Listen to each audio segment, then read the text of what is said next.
tall, gangly thing? Hello, everybody, and welcome to High Roll Radio episode number 20. My name is Nick Gangly DePasquale, and I am your host. And I'm joined by my constant co-host, Mr. SPICYAPPIES. As always, this is a very special episode. That's me. Sully. Yep, because it's just us. We did have the opportunity to look for a guest, but Appy said, guest be dashed. It's just the boys tonight, and we're vibing. So it's going to be a bit more laid back than normal. I think it's going to be a good time, though. Yeah. I mean, I don't know if the viewers needed this. I feel like they probably did too, but sometimes an episode just like recentering feels so good. You know, you just get to vibe, and I think it's nice. And I think this will be a good little mark in High Roll Radio history to just have, you know, a nice little relaxing, just talk about TFT, talk about life, catch up with everyone, just enjoy the little things thing. Now, with that said, it's also a really good episode if you have been a fan of the show for a while and you've never actually gotten on. This is a good time because we don't have another guest, so we've got a little bit more airtime to fill. And Sully and I are more than happy to do that ourselves, but if you have a take, something you want to talk about, this is a good episode. So let me just explain real quick what the show is and how to get on. So first off, High Roll Radio is a live TFT call-in show, which means that if you have a hot take, a question, a discussion point that you want to bring up, we want to hear it live on the show and engage with you. So all you have to do if you're in the chat right now is use the command !High Roll. That will give you a link to my Discord server. From there, on the left-hand side, you'll see the Submit Takes channel, where you can put your take in there. Once you have a take, go into the waiting room and mute yourself. Don't deafen, but when we're ready for you, we will grab you from the waiting room, bring you into the broadcast channel, and you'll be here with us on the show. So now that you got the spiel, let's take a minute, Appies, because I feel like it's a nice time for us to talk a little bit about what we've been up to in TFT, outside TFT. You and I have both been going through Stormlight archives, which is kind of fun. We're going to talk about that for a little bit. Yeah. So why don't you kick it off? What have you been up to? Yeah, just a lot of streaming, a lot of TFT. That's my life for a little bit now, and it's been really good.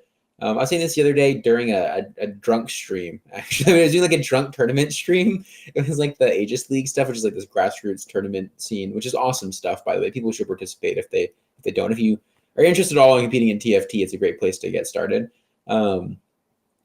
But I was saying that, you know, lately I've been really enjoying streaming and just playing TFT, and it was really fun. It's been really fun. And Lawrence, who runs it, said, "You were drunk for that," in all caps. I was really drunk. If you didn't know by the fact that he was playing, what was it? You played Reroll Garen. Reroll Garen. You played the Reroll Lulu Vex before Roby played the Reroll Lulu on. Yeah. I played Three's KDA Company Cup. Or whatever. No, let me show the 3-cost HP one with Three's a crowd. Three's a crowd. Yeah, Three's a crowd. Reroll Vex Lulu.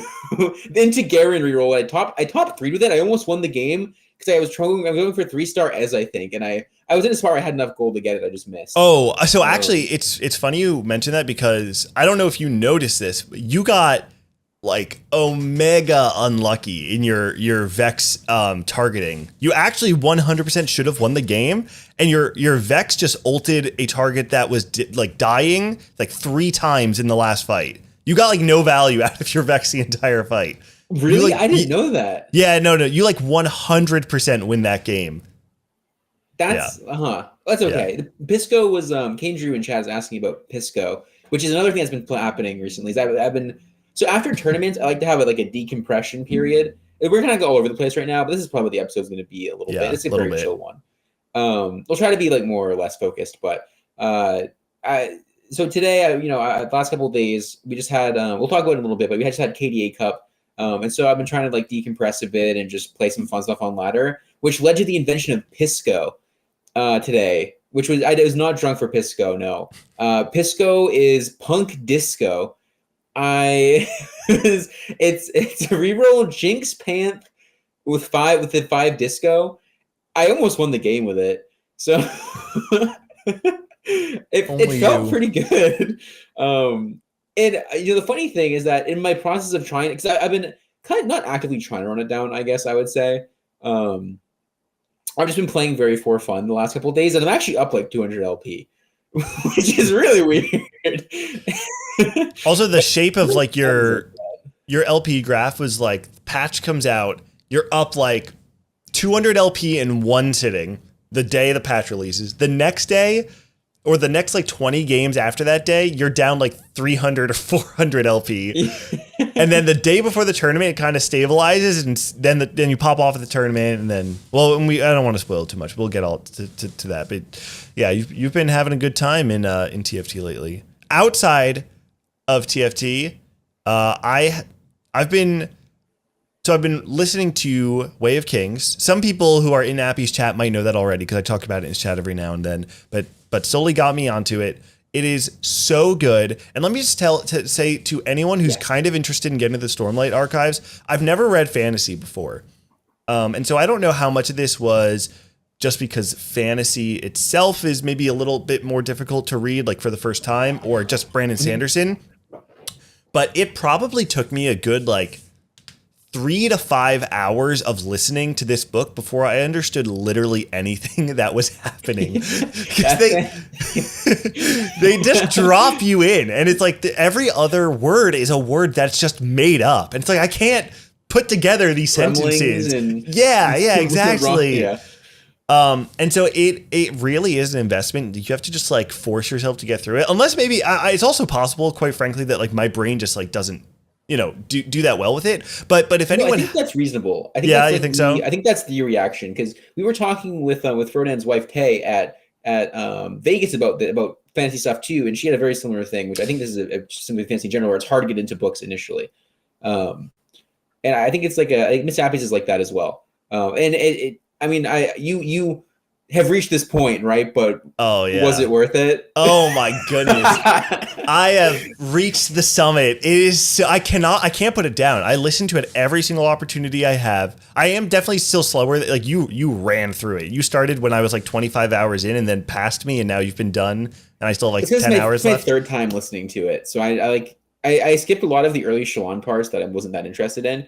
I listened to like all the later ones actually. Yeah. Because after you said that, I was talking to you in Discord about it, and I was like asking the Shalon parts. You're like, wait, I like Shalon a lot. Yeah, I like Shalon. Wait, I do too. And then I started listening. I was like, wait, I love these parts now. Yeah. No, Shalon's she's kind of sick.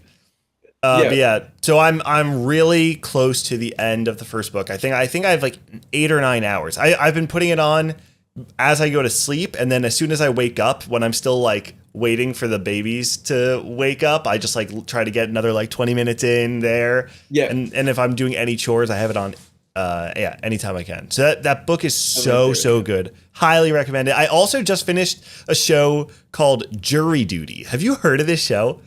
I have not. It sounds this show is so funny. Okay, ready? This is the premise. It is a court case full jurors, plaintiff, defendant, right? Except everybody is an actor except one juror. And it is just like, they don't know? He has no idea. And so he believes that this is a true case, and they just kind of it's almost like I don't know if you've ever seen like Nathan For You, where it's just like there's like a level of absurdity in the things that are happening. I don't want to spoil it, but like, oh my goodness, if anyone's into that kind of like absurdist, kind of like knowing something that the characters don't kind of humor, highly recommend it. I just finished it up today. Is it Netflix? Where is it? It's on Amazon Prime. Amazon Prime. Okay, it's like 7 episodes, and the 7th episode is just them kind of pulling back the curtain on how they did everything. It's really fun. Yeah. So saying Nathan For You made me think of that one. I don't even know if it's a part of Nathan For You. I don't think it is. You know what I'm talking about? That I should talk about the robot. You're talking about the robot and the pants. Yes, the pants. Yeah, let's not talk about it on the podcast. The Houdini escape routine. Is that in Nathan For You? It is. Right? I think it is. I think it literally is. Yeah. That's insane. The best example, if anyone is listening to this podcast right now and has never seen Nathan For You, he poses to be a marketing expert and gives bad advice to people. My favorite example is he has a gas station to make gas like 10 cents a gallon, but you have to It's a rebate that you have to hand deliver at the top of a mountain. And so, like, 12 people go on this camping trip with Nathan Fielder for like 3 days because he's telling them he's bringing them to the box. And at the end of it, he's like, guys, I have to tell you, there's no box. But isn't the real rebate the friends we made along the way? And everyone is like, yeah, it is. And nobody's mad. Everyone's so happy with it. It's amazing. Yeah. Huh. Absolutely incredible. Good show. Yeah. I watched Jury Duty. That sounds like right up my alley. Yeah, no, I think you'd like it. It's super funny. So yeah, anyway, actually, it's kind of nice. Life is good. It's kind of nice having the time up front to just like chat about non-TFT stuff. I feel like we always have to rush through the intro. I agree. We need this. It's like a refresh episode every now and then. Yeah, it's like for the high roll radio fans. You know, it's like the real ones. It's not a guest. It's just us talking. And there's some TFT. There's some not TFT. There'll be more TFT next episode when we have like Malala once he wins TOC again. Yeah, right. Yeah. Exactly. But you know, for now, we're just gonna vibe a little bit, and then, yeah. Well, I think it's all. Yeah, life is good. Life is good for everyone. Yeah, and now we're for anyone who anyone who's not watching this live, before the stream, we did a little double up action. And so maybe whenever we do these vibe episodes, Appies and I will play some double up, or maybe we'll do like someone backseating the other. So some like fun stuff to kind of get people engaged. I think it's a fun way to start the stream. Reminds me back in the day when I used to do like the pre-show stuff. But it's a lot easier to do this stuff live. So agreed. Let's recap the weekend a little bit, because we're chilling. We got plenty of time to talk, but just 2 days ago, the KDA Cup ended, which was the first North American tournament, kicked off the NA circuit for set 10. And we talked a lot. Well, for one, Appies played. I got to be on broadcast. So we were both involved in the event.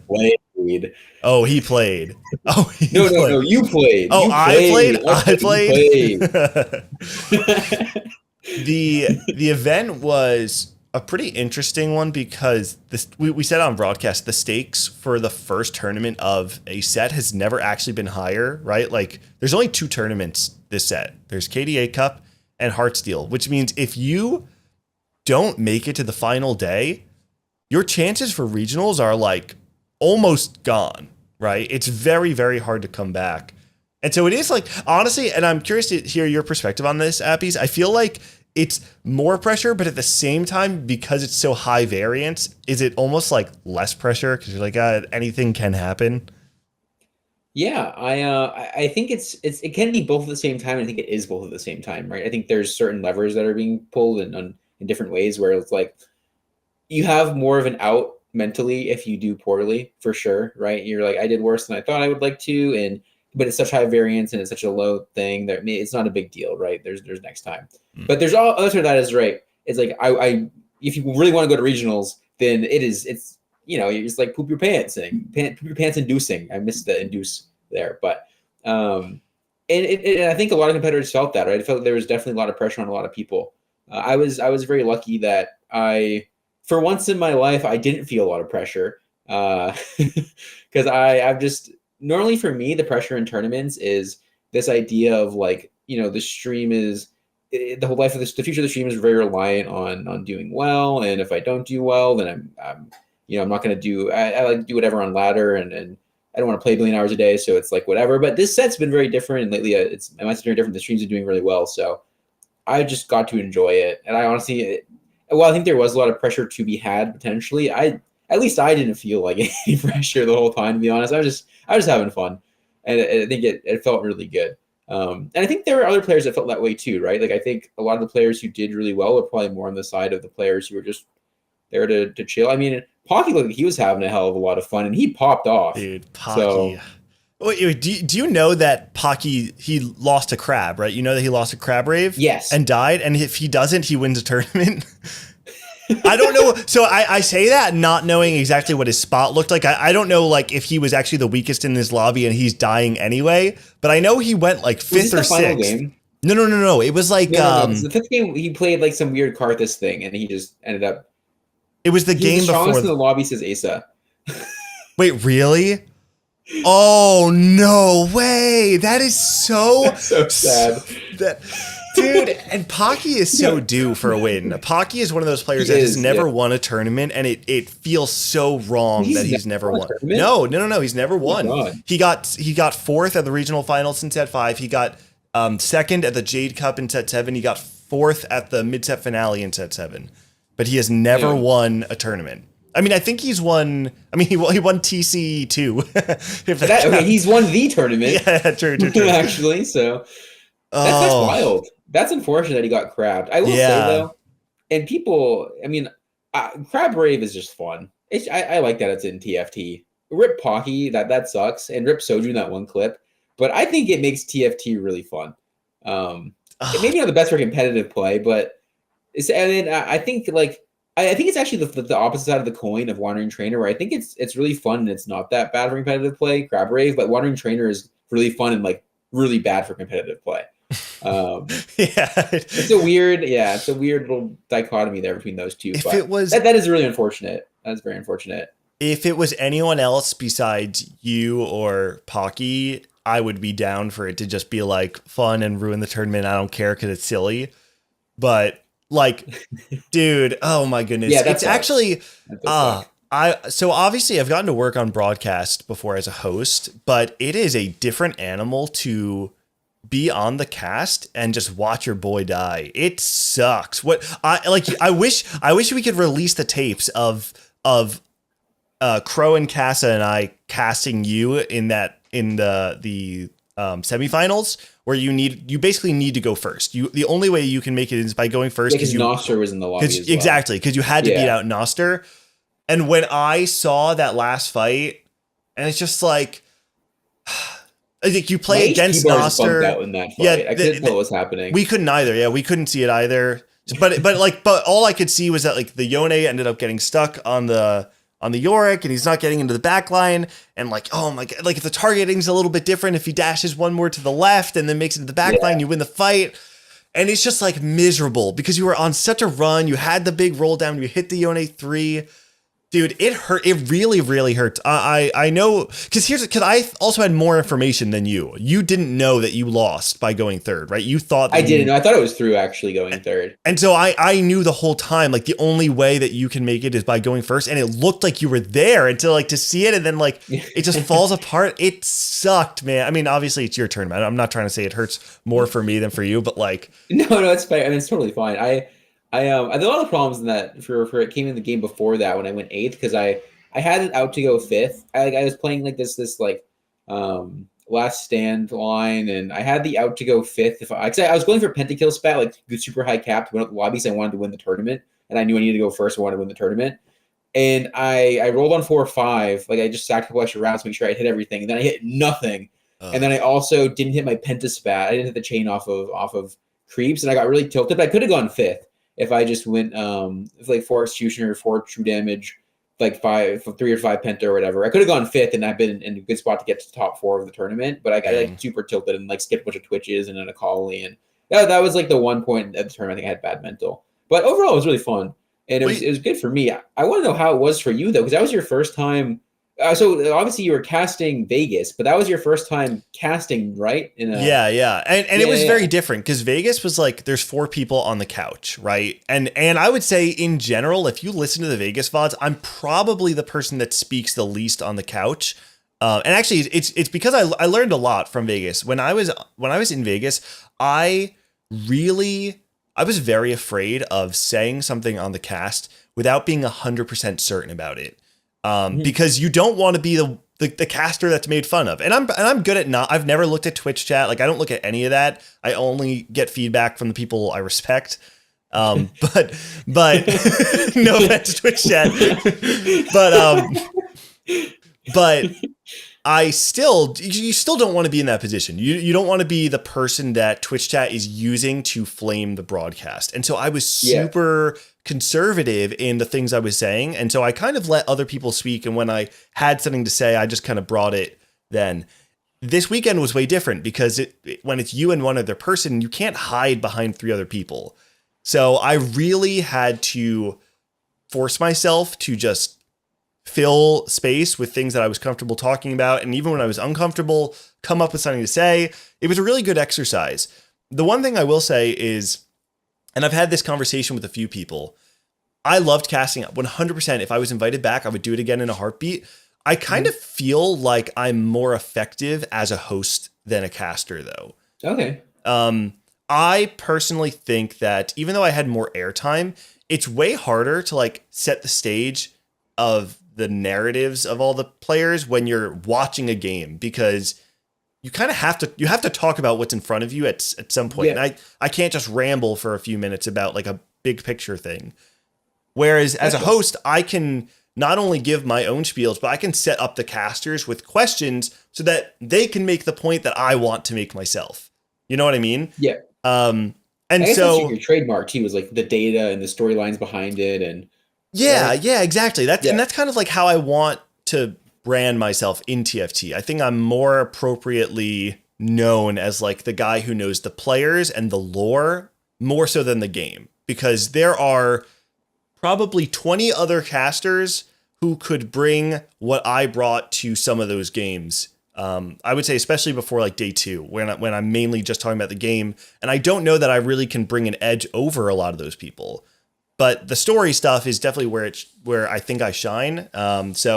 My goal for if I get another opportunity is to figure out how to marry those and bring more of the story aspect into the cast. Something I've talked about is that I'm hoping that maybe I can get like a pre-show segment and just I told Bryce, I think Bryce and I should do a pre-show segment. I think that would be so sick, actually. sick. Where it's just like, give us 3 slides of like a few players each. We group players into like major storylines, and then we can refer to them throughout the weekend and like call back different visual aids on like, and especially because I had a story doc written out where I literally said, like the 3 players that I had a players to watch thing for were Malala, Pocky, and Ripple.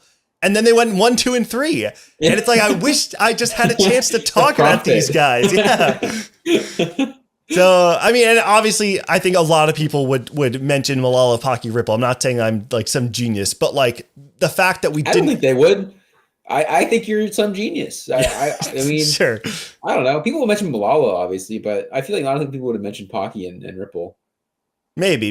I think it depends on who you ask. I in my mind, I think someone like Bryce would have mentioned Pocky and Ripple, but maybe some like random top players would not have. Yeah. That's fair. We also didn't really, I guess, talk about the standings of the tournament. Maybe we should talk about real quick about like what actually happened. You want to talk about it? Yeah. So Malala with the 2-peat, first off, he won the tournament after winning Vegas. So he's 2 for 2 right now in set 10 tournaments. First person in North American history, by the way, to win back-to-back tournaments. Really? Yep. I mean, a back-to-back major events, which is like kind of tricky. It's like, do you count Vegas a cup? No, but is it as big as a cup? Yeah, I would consider it. Yeah, no, I mean, I think it's bigger, obviously. Yeah, right? It was, I mean, higher variance, I guess, but it's big. Yeah, no, that makes a lot of sense. And then the rest of the top 4 was Pocky, Ripple, and Kane-Drew. So they're the ones who get to regionals. Kane-Drew being a lab member who will be playing in we're going to talk about the tournament that we're going to be playing in. Actually, the day after this podcast was aired on my Twitch channel, which I don't know when this goes live on YouTube, but might be the same day. Should be tomorrow. Okay, so same day. If you watch us on YouTube, go check out on Twitch. Nick and I are probably playing in a tournament together with Joe Bookmark, with Jukyu, with Ramkev. So just saying, if you're interested, then Yep. Yeah, we'll give more info on the details of that later. Yeah, those are our 4 regionals players. Top 8 was rounded up by Kyun, got to top 8, which is really cool. He seemed like he was back. I heard he was just rerolling all weekend. I didn't actually see any of his games. That's what I heard. I don't mean to derail. I know I've talked a lot already, but so just to give a little context, when Appies had his inebriated stream on Friday, he and I played some double up that night. And we lost both games we played to Iron players. And his chat described our play as snatching defeat from the jaws of victory. And so I used that phrase to describe Kiyun on broadcast this past weekend. So that's a little nod to Appy's chat. But Kiyun in set 9 was one of the top 10 performing players throughout the entire set, and only had to until the Noxus Cup, where he only had to place 59th or better in the tournament to advance it to regionals, and he went 61st. And then that's so sad. Yeah, and so I did in fact describe Kiyun. So it's funny. I described Kiyun as snatching defeat from the jaws of victory in set 9, and then when he went 8th in the final lobby, Casanova did it again. I'm so sorry, Kiyun. Poor Kiyun. That's unfortunate. I feel like Kiyun's just that guy. He's got like the hit clip with him and Solus. He's got the Ash counting clip. He's just got some rough. He's so moments. Unlucky. That's unfortunate. Unlucky. Sorry, yeah, I didn't mean to derail. You're going through the standing. Yeah. So something like unlucky, something around there, maybe. So unlucky at Jason, but not too far from. You said Kiyun was the last one, right? Yeah, he did really well. Setsuko was in the final lobby as well. I mean, he didn't. I don't think he did super well in the final lobby, but some good. I mean, good players, consistent players, just in top 8. I don't know the rest of top 8. I went 10th, which was pretty good. I think it's my best placement in quite a bit. I placed pretty high in Noxus Cup, if I'm not mistaken. I got to the penultimate lobby, I think. I think the best performance you've had that I can think of, I remember in Mecha Cup you got 16th. And then in Noxus Cup, did you get like 15th, I think, or maybe like 17th? It was similar. I think I was in the penultimate lobby. I don't quite remember. But it felt good to, I mean, I think if I didn't get, I don't know even why I got tilted, because my mental was so good all weekend, except for that one game where I think it started letting it get me a little bit. But in general, it's been a while since I had a shot, I feel like, at getting to final lobby, which felt really good. I felt like I was playing some good, fun TFT. So I was really happy about that. And then I guess, so as far as people who flamed out a little bit, Dishso kind of had a rough one. He was out day 3. Yeah. Same with Prestivant, who, I mean, those two have obviously been very high LP for a long time. Names that flamed out day 3? I brought, let me see. I'd have to look at the actual thing. Let me see. I remember that the thing I said on broadcast was that only 4 of the top 10 best average placements in set 9 made it to day 4 of the KDA Cup, which was pretty shocking. It feels like a different game. Yeah. Casper. DFT got so much cooler this set. Casper, Preston, DQA. But DQA flamed out day 3 as well. Dishsoap, Philip, Rain. Replay. So yeah, a lot of players that people were looking at going into that day 3 competition fell short. It was a tough one. And it was cool that the pedigree of the final lobby was pretty insane. We don't always see that from Cups. So I feel like Cups oftentimes will have like 3 players in the top 8 that you kind of feel like, oh, I'm like a little shocked that they got there. To be honest, I think the most shocking for a lot of people is probably Kane Drew, right? I don't think Kane Drew really is known for having that same pedigree. What? Okay. I forgot about this until just now, but we can't talk about the final lobby. We can't talk about Kane Drew without talking about the end of the final lobby, where Kane Drew had, he's in chat right now, the most interesting game of the tournament, probably. He had triple Big Nico. And I think he unfortunately skipped I think both RE3 and Blitzcrank 3 by accident. Wait, did he really? Yeah, because I know he had last TF or TF3. Yeah, he had the 6 TFs. I remember that. Yeah, I mean, it's a tough spot to be in. Obviously, like you're gonna make mistakes in that spot. It was fun to watch. It was very unfortunate, but he ended up dying with 3 Nikos on bench. Yeah, skipped Blitz 3 and 3. Oh man!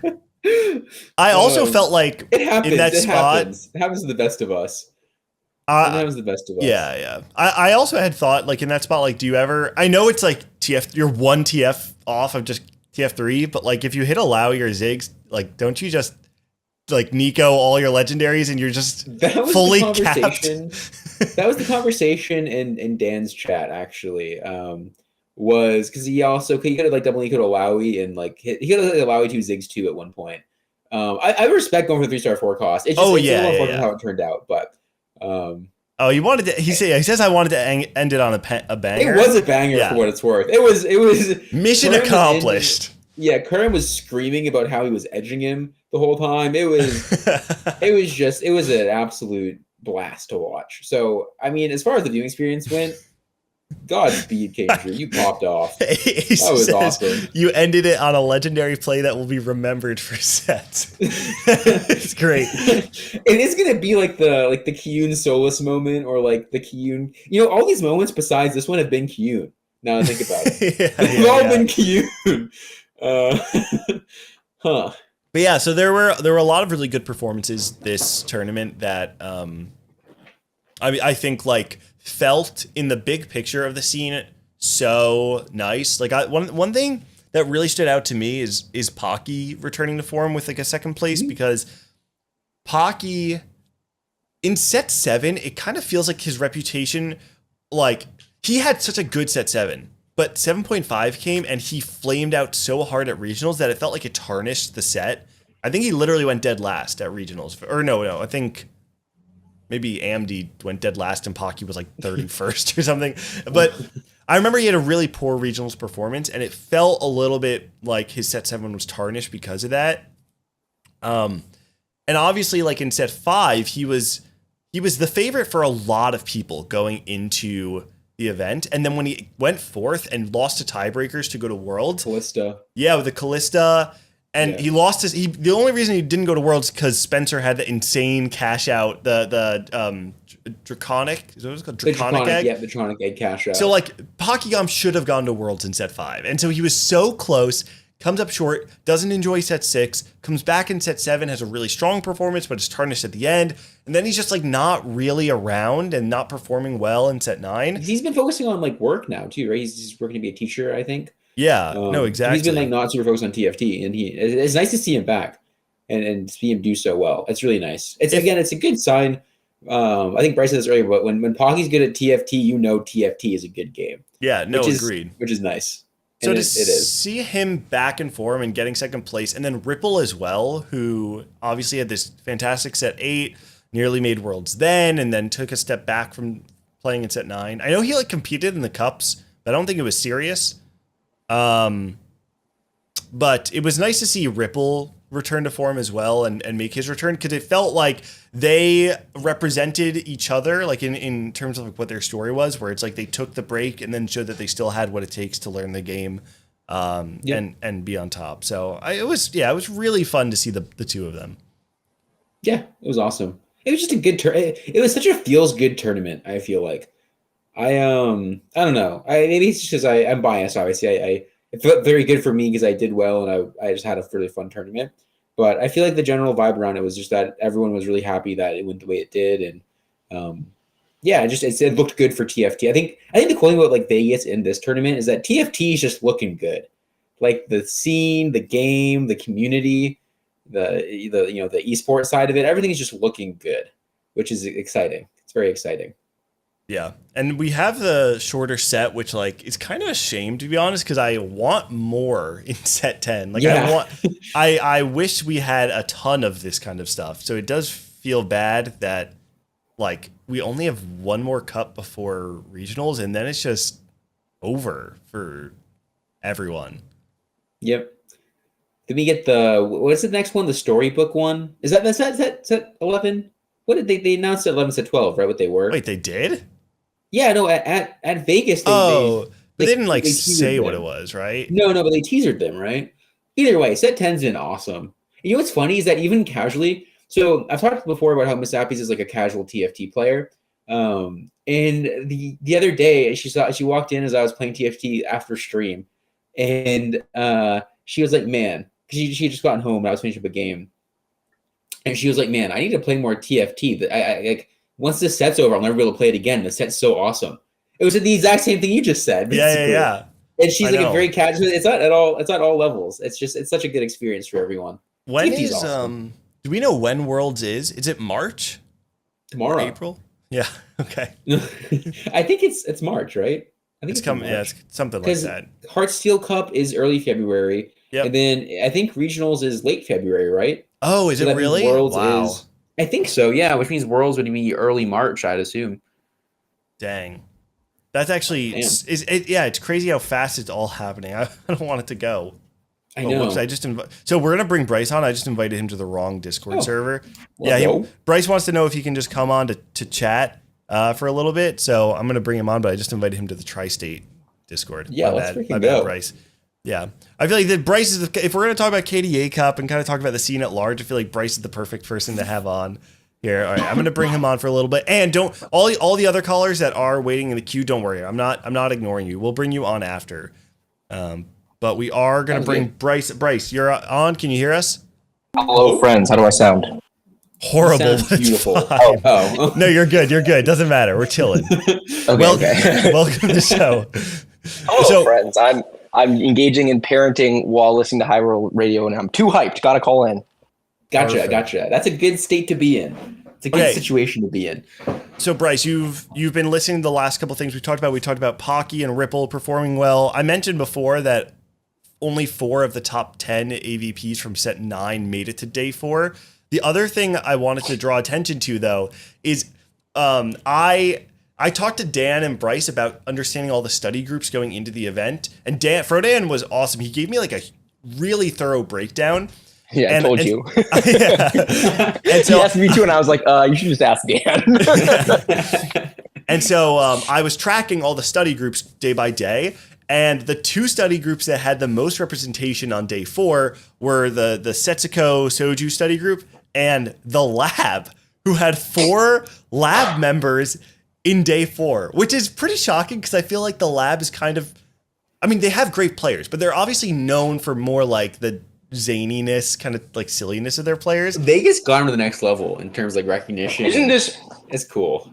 It's very cool. It's super cool, but isn't it kind of cheating when you have this many people in your group? All right. But they had like we're in a little bit. Should we be factoring like final 8 percentage or something, and not just like? But you know what? That's in fairness.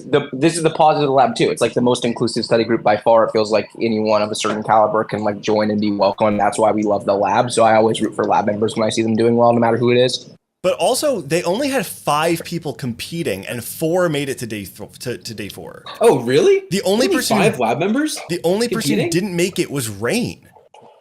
How many people didn't make it from opening weekends though? That's really way good. Different. That's way different. Okay.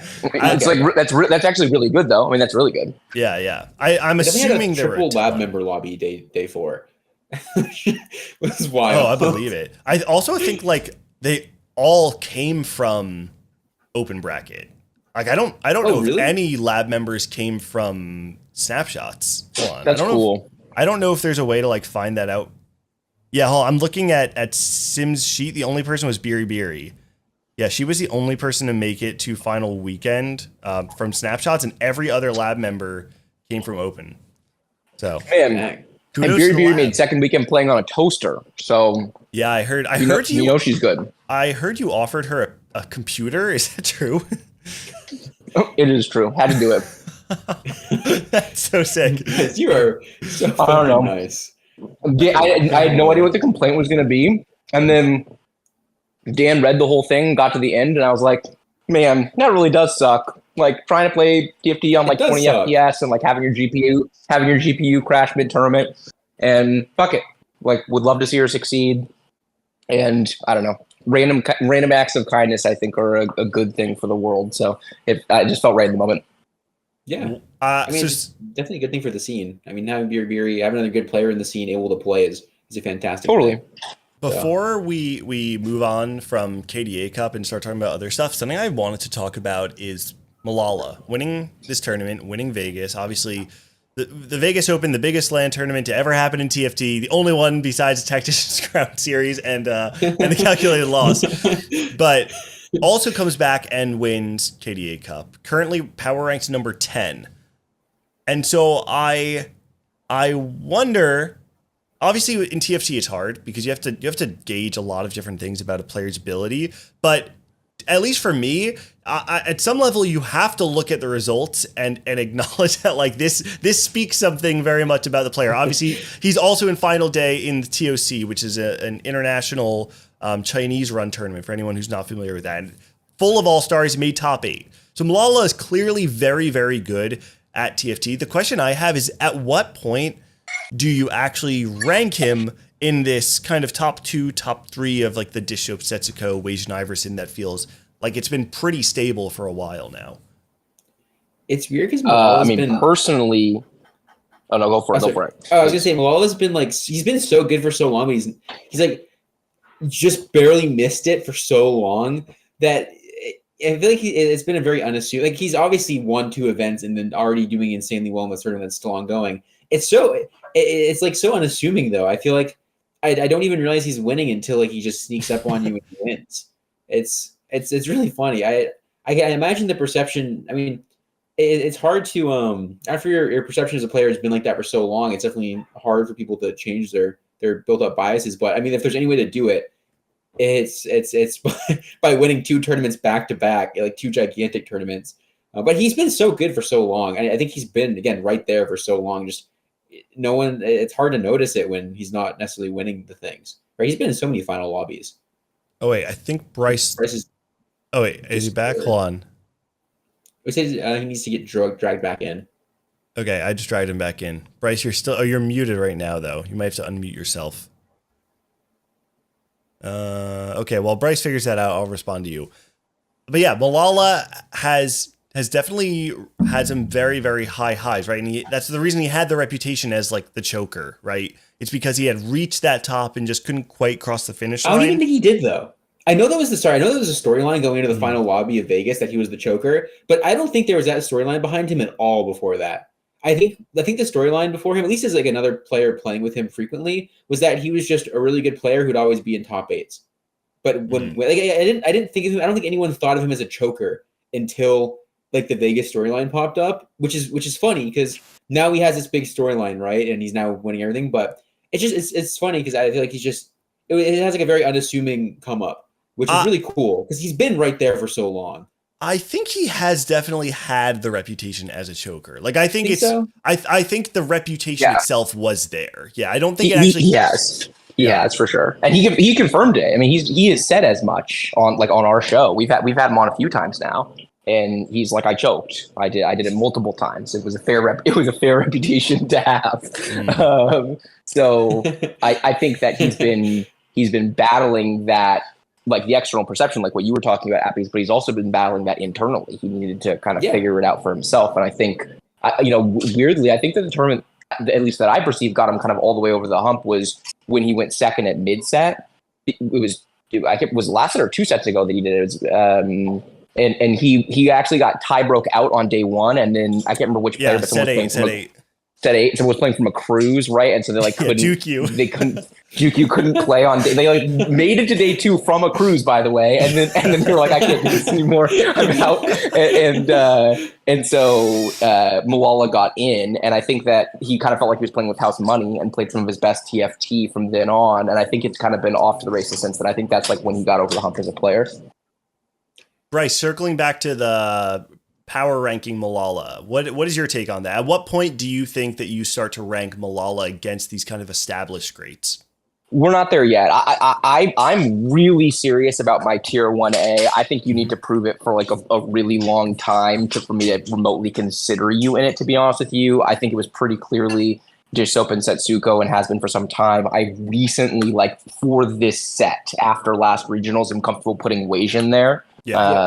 And I think that, who's the player I'm going to rank 1 in a given tournament is going to be those 3. And I don't think I'm going to seriously consider anyone else in that spot until someone really proves. Now, if Malala, continues to pop up all set and then makes it to the end of the set and is doing the same thing he's doing at the beginning, then I'm starting to think about it. And then if he repeats more of that in set 11, then I'm doing it, is kind of how I think about it. But TFT is too high variance to go off of a couple of events. And I caught a lot of flack from Replay, for example, because he felt like he was in that tier. And what I said to him point blank, I literally said to him, because he's getting mad at me for not putting there, it's like, look, you're in that tier for this set. And if you can repeat what you're doing, then you're in that tier, period. But we've seen so many people that have come and gone and had incredible sets. Appies, you're an example of this. You had an incredible set 6. And have not gotten back to that elite tier since set 6. I think in large part because of the design of the sets, if we're being honest about it. So I think we're back to a set that rewards cooking, and you're back to being in the conversation for that tier again. Right, and that kind of feels right, doesn't it? And so we've had lots of people. I mean, Rain was probably the second best player, right? Setsuko the best player in set 7 for North America, but Rain is right there, and she hasn't been back since either. I think it's really hard to do it over multiple sets, really, really hard. Yeah. And so I'm very careful with that tier. I'm on a very similar wavelength. I kind of had this battle internally last set when Kurum wins 2 events, because it is not something we see very much in TFT history at all. I mean, how many players have won multiple events? It's Setsuko, it's Appies, actually, it's Kurum. I'm sure there's a few others, probably like 4 or 5 players total. It's a very Socks. Yeah. Well, Socks. now Malala for sure. But at the time of Kurum doing it, and despite the fact that he won 2 sets in set 9, and both of which were in base set 9, right? I think. I still had a hard time putting him top 3. I think I put him like 3-4 because I was like, oh, okay, that puts you there, but it's really hard to put you over Dish Soap and Setsuko, despite the fact that the accomplishments are there. I think the accomplishments take you so far, and then I actually completely agree with you, Bryce, that at that point it's like earned pedigree over a long period of time that establishes you in that like top 2 range. But I also, towards the end of set 9, got to a place where I started kind of defaulting Weijin as top 3 unless something makes me want to believe differently. I agree. Yeah. I think so it's like a clear top 3. It's there. I think there's a clear path for Malala though. Like if he continues to make final day in the next couple tournaments, and like last set, he actually had a pretty weak set 9. I think his AVP, I pulled it up before, it was like 4.6 or something. Yeah, 4.6 across all final weekends in set 9. It's like it's really hard to have a full set performance like that, and then when you start doing well, expect people to just put you top 2. Because the truth is, we're not seeing Setsuko or Dish Soap have anywhere near lows like that. And so until you can prove yourself over time that you're not going to reach those lows anymore, I don't think you're going to get ranked in the top 2. Yeah, and this is the reality of TFT is that just the game changes so much patch to patch and set to set, and it rewards such different things based on what patch you're playing in what set. So the ability to patch in, patch out, set in, set out, find that success is saying something different about you. It's saying that you have a level of understanding of the game, consistency to your performance that is just on a higher tier. In the game of variance, that has to be the only criteria by which we put someone in the top in the upper echelon, the top tier. I don't know what other criteria you could possibly choose to do that. It doesn't, at this point, it doesn't matter what tournament it is. It doesn't matter what his LP is. If you expect Setsuko to not compete for the tournament, like if you're betting against Setsuko, that's a really bad bet, right? And I think it's hard to prove that you belong at that level. Yeah, totally agree. Oh, yeah. All right. I feel like we've talked a lot about KDA Cup. So you feel like it's time to move on, talk about some other stuff? What tournament do you have coming up tomorrow, Nick? What is the You want to get into it? I'm down. You want to get into it? Yeah. Okay. Then you know what? I think Bryce, we're going to send you off because we had a caller that wants to talk about this tournament that we're competing in tomorrow. Okay. So love it. Anything you want to shout out before you head out? Thanks for having me on, putting up with my bad microphone. Love talking to you guys always. Appy's so happy to see you back, and it's just the start, man. So I'm excited to watch you do a lot more cooking as the set goes on. You just scale. That's the thing. Most people, their form rises and falls with passion, with rewards, but you play every unit in the game, and so that takes time to learn all that shit. So if you're already looking this good this early, I'm excited to see where we go from here. Appreciate it. Big kiss to homie Bryce. You're a freaking beast. Yeah, we love Bryce here. You. All right, see ya, Bryce. Much love. Later, boys. Have a good show. Bye. Peace. All right. Okay. With Bryce that is said, the king of inspirational speeches. I know. Inspirational comments and everything. I love Bryce. Yeah. He's so good for TFT. And for the world. Anyways. We've got a couple callers in the waiting room, but I'm going to bring one person in who had some smack that they were talking. We've got Lawrence here. Oh. What do you have to say?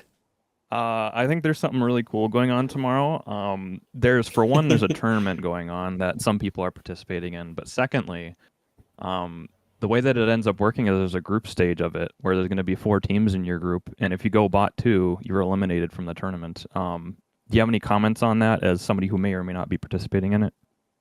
Well, this is a perfect time. We're not going to go bot 2. Let's hold on. Let's contextualize this for anyone who doesn't know the exact thing we're talking about. So tomorrow is actually is it officially hosted by PALs? What's the hierarchy of the hosting, Lawrence? Can you break it down? I can explain it out too. I was kind of coming in. You started with the smack, so I wanted to start with that a little bit. But I can explain it out real quick. Of Go for it. Then we can revert to smack.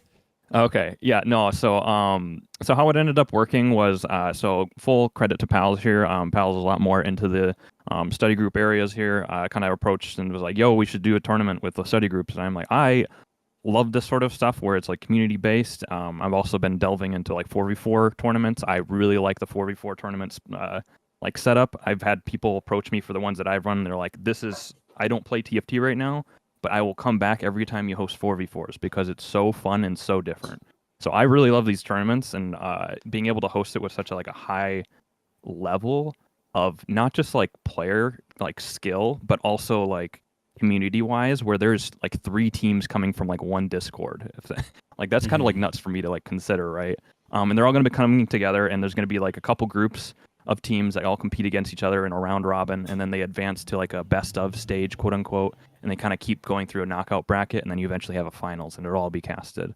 Right. Technically, it's like hosted in Pals' Discord. It's her idea, so all credit there. But then I'm going to be bringing in some of our casters and stuff like that to kind of cast over it as like the production crew, basically.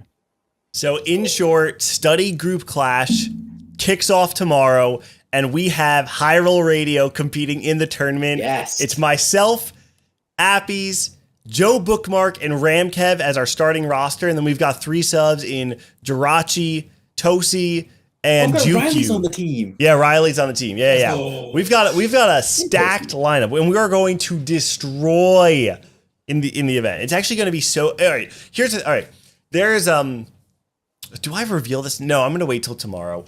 But I'm. There is definitely a discrepancy, I think, in our team's ability. I'm arguably, one of the weaker ones in our starting roster. Arguably. No. I mean, no weak link. You all saw the double no up. link. No, there's we support each other. We're like chain links, you know. Wait, no, that there is a weak. There can. No, we're like, that's like where the weak link comes from. No. You know what? I don't know. There are no links. It's all one entity. Yes, there it is. Exactly. Yeah, we're one big brick. Anyway, it's going to be a lot of fun. We're going to have a ton of. I'm definitely going to be subbing out because I want other people to get a chance to play. I think we might just do like a couple substitution. Just shut up. We'll probably just do like a couple substitutions just to rotate the players in and out. So we'll get a big variety of players coming through. It'll be a blast having to just play with the boys and all the people on our team.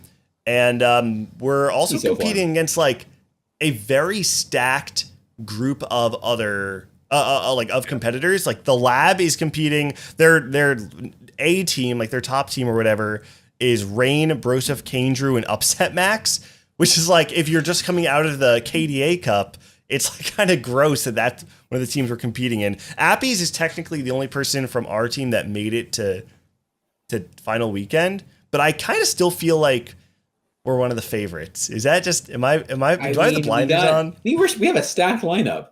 Right. A very stacked. I gotta lineup. explain. So I was doing seeding for this, by the way. So I'm working on the doc right now. But I gotta explain this out real quick, just so you can like understand how, and like the audience can understand like how stacked this ends up being. So you have Appies, Ramkev, Joe Bookmark, Toast, and a couple other people on your team that are like fairly high ranked, and you are the 5th highest seed out of 12. Oh, that's pretty good though, because Riley and I are dragging our team down. I'm not gonna lie. You know what that is? That's a protagonist seeding. Like if we were in like a sports anime, yes, you're right. Yeah, You're they right. Don't have a first seed. They're like bottom seed or like mid seed somewhere. Yeah. No, yeah, because we don't play the number 1 seed until later on in the event, right? Yeah, you can't just play the number 1 seed right off the bat. Do you wait? Can you exactly. leak our group or no? Is that too much? So I'm debating exactly how to do it. I'll be blunt about it. There are 4, let's just say lower average teams, and there's 3 groups. So I'm debating how I want to kind of do that. I don't want to just, it's kind of hard to like toss in 2 of them to one group, and some team has an easy route, but we might just have to do that. Just with how feed them many teams to us. Wait, are we one of those teams or no? No. You're so there's the way I did this averaging. There are 8 teams that are 700 LP, 750 LP or higher average, and then the rest are over 500 below that. So okay, they're still study groups, and they're gonna come in and try. I know all of them. They're actually all like sweating like for this, and I'm excited to see how it goes. But it's just a funny contrast. So I don't know the groups just yet. Well, to answer your question, I think we're making it out of day 1, no doubt. I think we're going to go head to head in the finals against either the lab team or what is the team that Joe Bookmark was supposed to be on, but we snatched him from? It was Wait, one. Was he on the Cranberries? Oh, you didn't know that? Appies? Yeah. We stole. No. Joe Bookmark was signed up on another team, and he left his team to play with us. Wait, but he wore our hat. Yeah, he did wear the hat. He wore a hat and then joined someone else's team. He it's wore like the hat. signing day. You get to see the hat put on. I think we're making it to. I think we're making it to semis. No, we're winning the whole thing. Actually, wait, we're making it to semis. We're winning the freaking tournament, man. Yeah. No, you're probably. Wait, okay. Nick, that can't be the attitude. No, you're right. Surely that's not the. I'm putting the blinders back on. We're going You're first. gonna have Gangly backseating you guys. What more could you want? That's true. Oh, and apparently we're allowed to have a double coach. Up. We won a game today. Yeah. Apparently we're allowed to have a coach. Appies. Yeah, that was going to be my little segue into here too of why I like 4v4 so much. Actually, is at least how I like to run these things. I think it should be a totally different experience. And so if you have extra players, they can just be in the call with you, watching your streams. Oh, that's so sick. And just like, hey, like look at their board and like, hey, give you a suggestion, because there's only so many things you can see, right? Like I think Gangly, you might have noticed this now that you've been casting a little bit. Like you're like, why aren't they doing this? And it's like there's so many things going on in your brain. It's hard to see that extra little thing. So even if you're like not a 1,000 plus LP challenger player, you can look at the board and go, hey, what about this? And they're like, oh crap, I should move my Gragas back one or something like that. Sounds like we need Coach Bryce Blum to come in to get our team over the finish line. Anyway, yeah. So wait, Lawrence, did you have a take outside of that? Because I feel like this, we wanted to talk about this, and we're glad we got to acknowledge it. But if there's anything else you wanted to talk about while you're here, more than welcome. But we also have another take that we want to get to before we sign off for the night. Let's see if I can just cover something. No, I don't really have anything like extra special. I guess just for myself, I'm really particularly happy right now where I am. I just got brought in for KDA Cup to like work it as an admin, and for me that felt really gratifying. I love working in this community. And like it was like, a little up in the air of like, okay, how's it gonna work now that I like Wisdom had gone away, rest in peace, and like I wasn't working there anymore. But like getting like contacted and brought in for that felt really gratifying, and they're using me a lot behind the scenes. So I don't know. It just I'm on like cloud 9 right now for having like worked like 2 weeks straight on the cup, and helping out there felt really nice. You deserve it. You really do. You're definitely one of the goats of TFT adminning / TOing / being a beast in general. I try my best.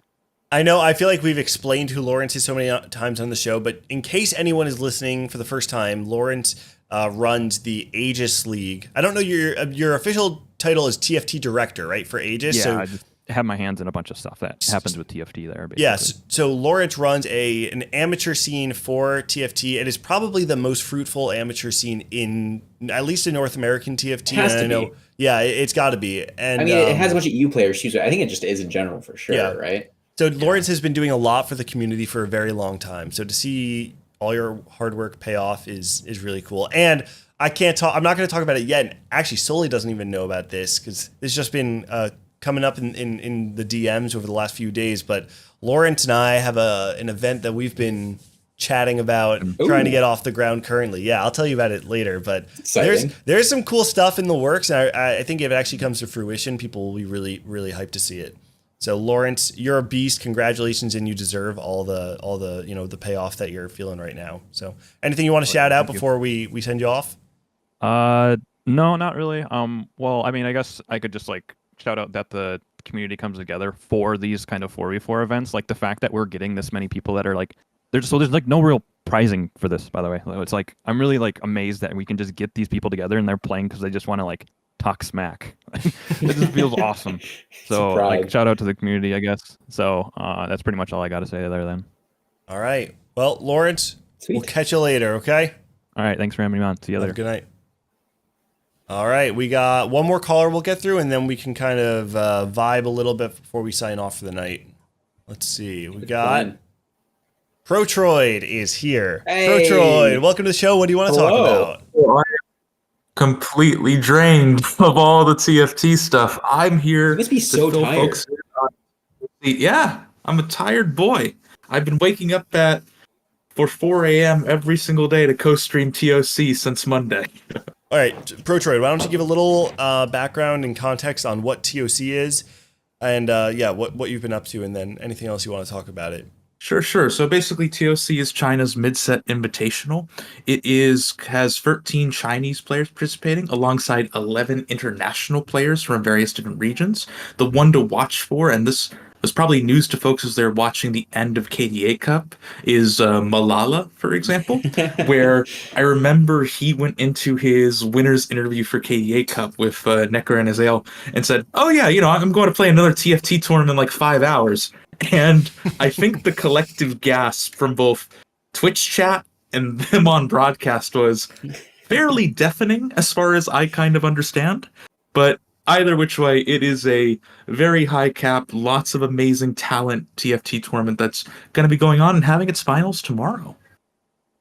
Yeah, and I know the two North American players were Malala and Replay, right? And Replay did not make finals, but from what I didn't get to see the games. From what I heard, though, he did quite well, right? Yeah, Replay had a very good run, much better, obviously, on day one than day two, where day two, they had a very good start of the day, but as I'll talk about in a second, the leaderboard got really, really wacky, for lack of a better term, and they needed to make sure they at least got a couple of top fours to maintain their, I think, top fourth place position overall in the standings before the last lobby, but they took two back-to-back really rough games against Tidal and a few other crazy folks, and they just weren't able to go through it, unfortunately.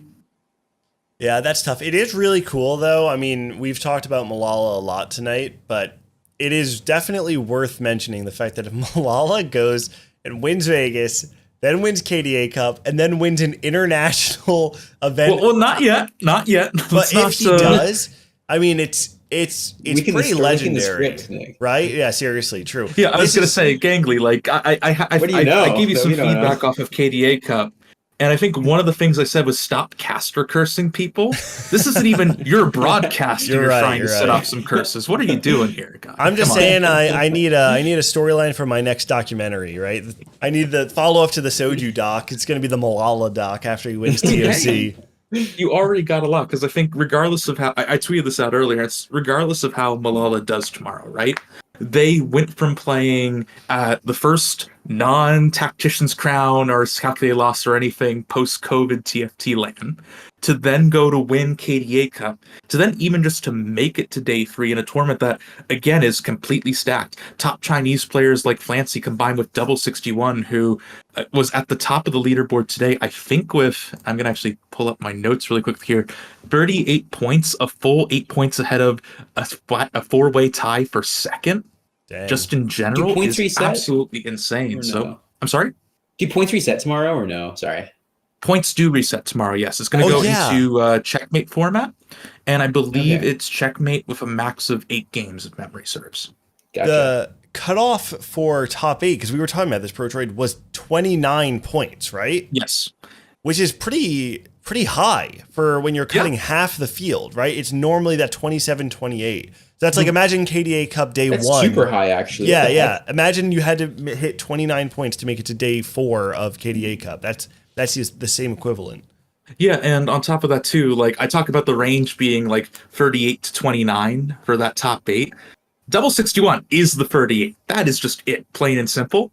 Then Dopey, Oh my goodness, I've been working on my Chinese pronunciation, but it's been a ride, especially now that I'm sleep deprived. So we'll see how I go. Truchi, Malala, Tidal, YFTX, Flancy, and Relic are all kind of just rounding out that pack with Dopi down to Tidal all having 30 points, with a three-way tie at 29 points for 6th to 8th. With Dang. again the cutoff then having two players 28, two at 27, so on and so forth. Not to turn this into a I'm just going to list numbers stream or anything like that.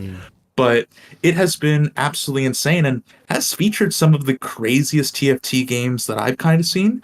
Even if you don't want to dig through and watch an entire Chinese tournament VOD, I would strongly recommend everyone go to Replay stream and look at their history, because I was telling you about this Gangly actually pretty shortly after it happened, because I could barely believe it myself. But I almost didn't watch this game, and I only did because there was a technical delay. And they played a loot box subscription or whatever it's called, where it's basically Hall of the Nine.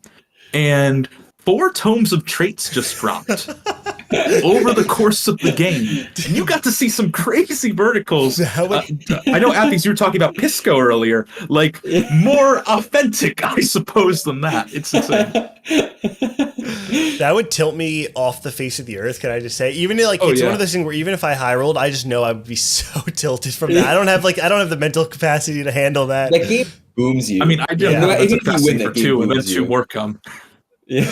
Oh my goodness, crazy stuff. All right, well, you know what? One last thing I did want to mention about TOC is I know on day one of the best performers was Jazz Latte, who popped off in their regional. I don't know if it was a qualifier for regionals or whatever it was, but Right? yeah, well they played like a ton. Yeah, they played like a ton. Ari Warriors is just like the flex KDA version, the KDA superfan stuff. Low cost AD flex with like maybe an Ari in the back line potentially. Such an unintuitive name. Why is it called that? I don't get it. Who is the Warriors? What does What is that the mean? rough translation? It's like Ari and then her like beefy 4-cost bruiser warrior. I see. I don't know. Like, That's Royal kinda can't be weird. something.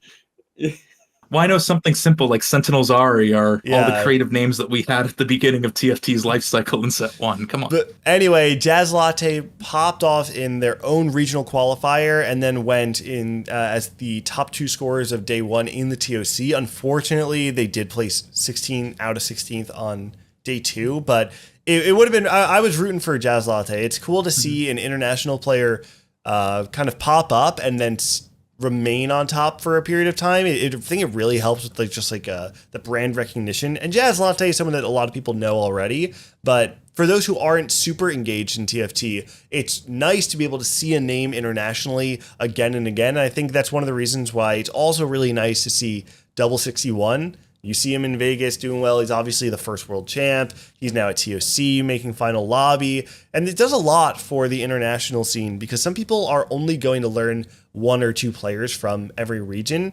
And it's nice when you can actually point to someone and say like, no, they're the best. Like if you're only going to know one person, you should know them.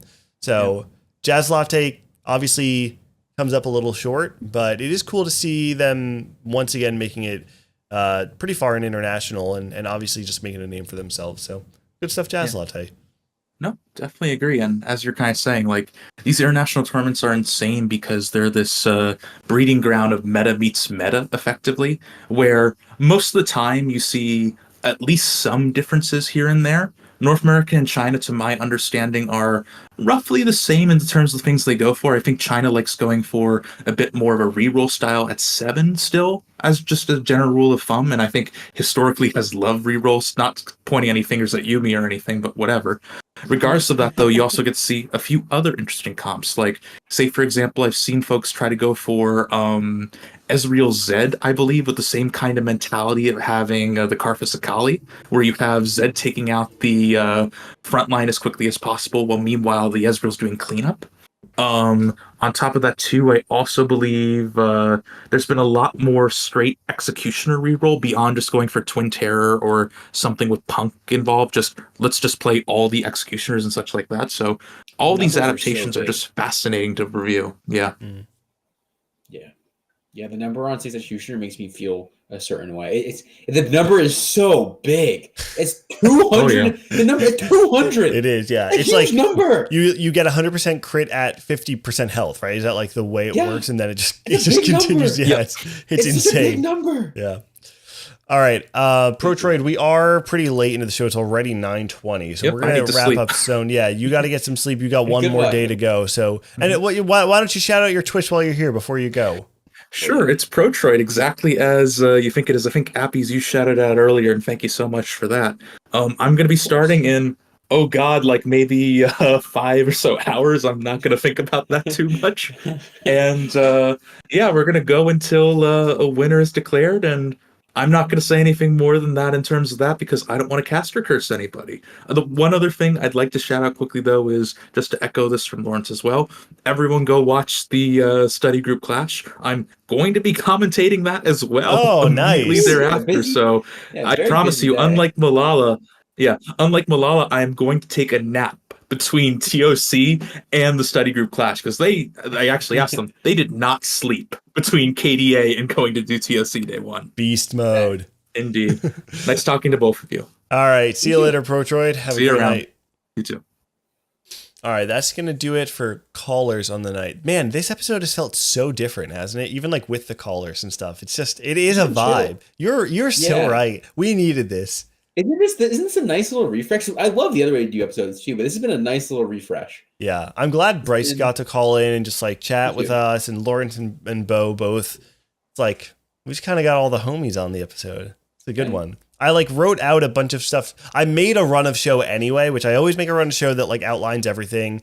And I mean, we like didn't even go through half of it because we were just talking. It's kind of nice. I feel like I'm not, even when we're chill, I feel like I'm still kind of buttoned up a little bit. Like always sticking to the run of show, doing the segues and whatnot. But it is nice to like just chill.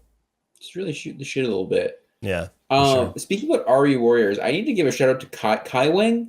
I think Kai Wang, is yep. is their name. Kai Wang. Because Yeah. I had no idea how to play any of like the super fan flex stuff day 3, and then day 4. Going into day 4, I noticed that they played like one interesting Z game in one of my lobbies, and I just watched all their VODs and stole all the tech. And then I played like a bunch of super fans day 4. So thank you, Kai Wang. I appreciate you. I saw the one game that you wait. The one game I saw, I forget how you ended up. I'm assuming it was a top 4 because you did pretty well on the day, and it wasn't your 8th. So I don't know if you went bot 4 It any was other game. 6. I had like a really bad roll down, but it could have been a top 4 with better matchmaking. But it was a good game. It was. I Like, remember the pentakill stuff. I hadn't played any of like the pentakill superfan stuff either. But like it was very easy to hit the dots just because I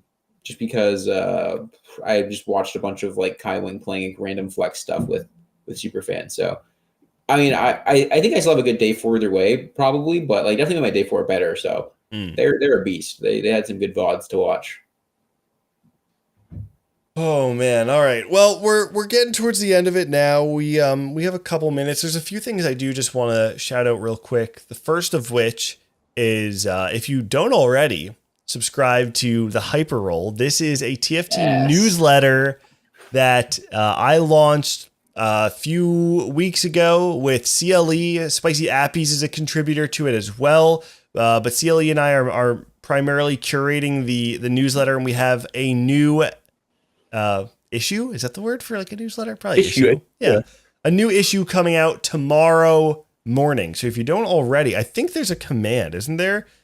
Think exclamation point hyper roll. Yeah, there it is. Yeah, there it is. Click that Perfect. shit. If you don't already subscribe to the newsletter, it will go straight to your email inbox in the morning and have a ton of YouTube videos that you can go to watch to learn stuff about the meta. It'll have recaps of news happening in TFT. So a KDA Cup recap is there. A GSC number 1 recap is going to be there. We'll have some dark tech. We'll have a grab bag with a bunch of fun, silly stuff going out. So definitely subscribe if you don't. It's super fun. And I think people will really enjoy it. We want to have something that is an easy lift, that's not crazy to make, that's repeatable, but also something that people can contribute to and like aim for. I want content creators in the TFT space to reach out to me and say like, hey, I made this. Can you put it in your next issue?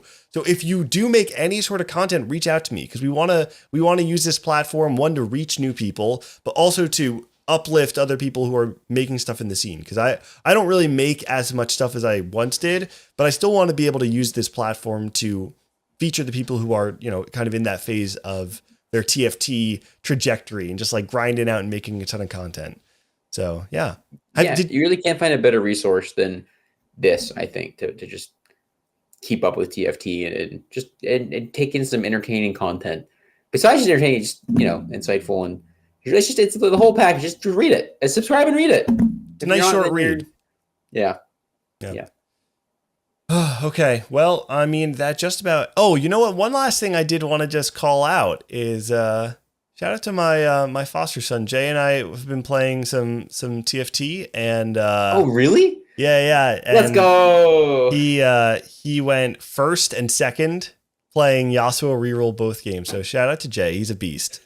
Let's go. Awesome. So yeah, good stuff. That's super cool. Yeah. All right, Appies. Anything you want to shout out before we wrap up?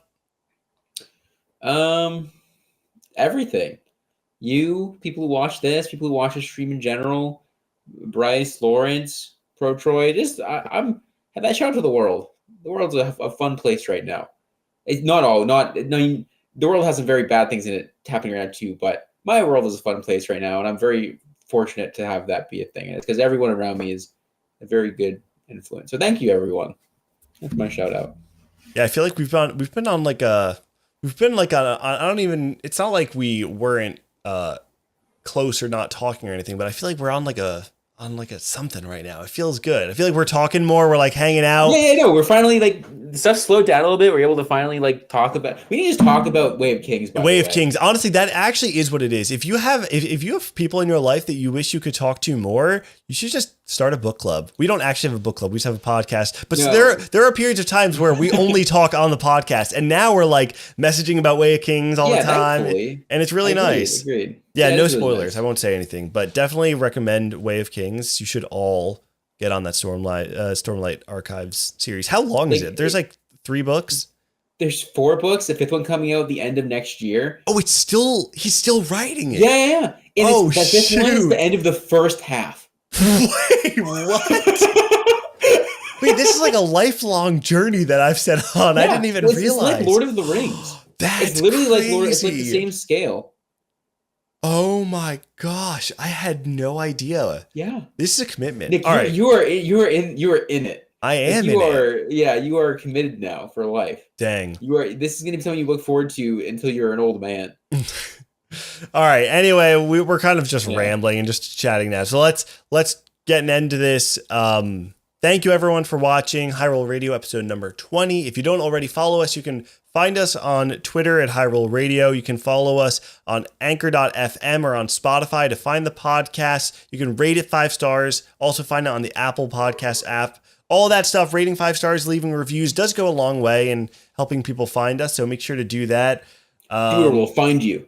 And don't forget, tomorrow, Appies and I are going to be playing in the study group clash hosted by Pals and Boyses and Lawrence and all of our friends in TFT. It's going to be so fun. We're going to be talking a ton of smack. And if we go dead last, we're going to do it in style. The return of Fight Night Gangly is all I'm going to say. Wait, you know, play a tournament with a legend. Do you know what I learned? I found out. Hold on. I messaged. I'm so, what's the word, petty? Yeah, I'm so petty. I messaged Natures not too long ago saying the only reason, because I went back and I looked at the scores, the only reason he beat me in Fight Night, the only reason he tied me and won the tiebreaker was because of the old scoring system. Was because he got bonus points for first. So I actually went second in Fight Night and not third. I feel so redeemed. So that's what you're going to see tomorrow. If you didn't get enough of it in our double up before the stream, you'll see Gangly in form tomorrow, not playing on mobile. The new story is going to be you going first in study group class. That's right. And no one will ever doubt me again. No. All right, everybody. Well, thank you all for watching. Have a wonderful night. Be good. We'll catch you next time. Bye-bye.